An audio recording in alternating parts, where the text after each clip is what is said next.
This is Ben Love, editor of Tiger Rag, continuing Tiger Rag and BBI's game day coverage of LSU versus West Virginia.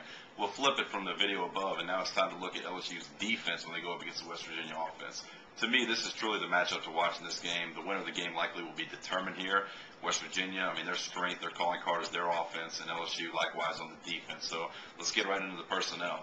West Virginia returns 4 of their 5 offensive linemen from last year's team.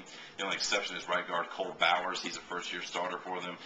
With that said, it's not a group that is looking to ground and pound by any means. They're one of the bottom, I think, 10 or 12 teams in the country in terms of the run.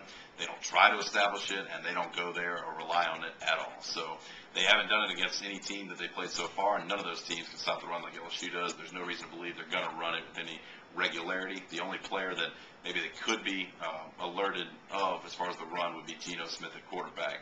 Geno, though, much more of a passer. He's now a junior in his second full year starting for the Mountaineer offense.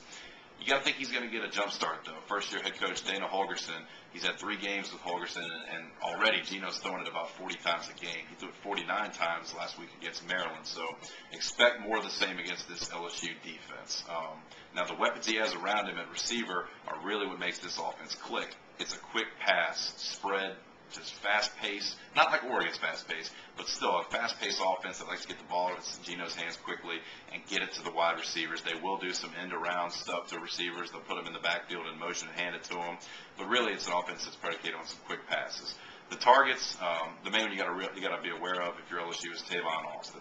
Austin's also a factor in the return game, but he's their leading receiver. LSU really kept him in check last year, did a great job keeping him to only 3 catches for 33 yards.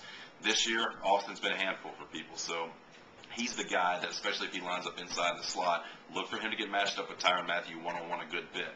And Mathieu in that nickel position is really in a good spot to stay locked up on him and not have to worry about the blitzing. When they go into dime packages, it could be either Mathieu or it could be Ron Brooks. But Austin could be a handful. He'll be somebody to watch out for. Stedman Bailey, a little longer, taller receiver that has some downfield dimension to him. And Ivan McCartney, they really have some guys that can go at receiver. So those are the playmakers for West Virginia. For LSU's defense, it's still all about a pass rush and being disruptive on the line. They were at their best, at their highest powers, so to speak, in that department against Mississippi State. The 3 defensive tackles that played a lot, Michael Brockers, Anthony Johnson, and Benny Logan had 8.5 tackles for loss. The team as a whole at 15. That's unheard of. If they get that kind of pressure, this game may not be close Saturday. But look for what those guys can do, and then also the defensive ends. Ken Adams had a really, really good game against Mississippi State. Sam Montgomery and Kiki Mingo give you some more speed options. So if LSU gets pressure and forces Geno Smith to get the ball in his hands a little too quick, it's advantage LSU. The other thing to look out for with the spread offense that Dana Holgorsen is going to run there, he's going to induce LSU into nickel and dime coverages often. I think that's what LSU wants. So you'll see a whole nickel probably will be the base coverage LSU will play this game, and then when they have to bring in another DB, they'll slide into the Mustang package. So it really will be important for LSU players to make tackles in the open field. So far, though, they've proven they can do it. The top 5 tacklers on LSU's team are all defensive backs. So wrapping up and keeping those guys in front and keeping 5-yard gains, keeping 5-yard passes, 5-yard gains will be huge instead of letting them turn into 40-yard gains.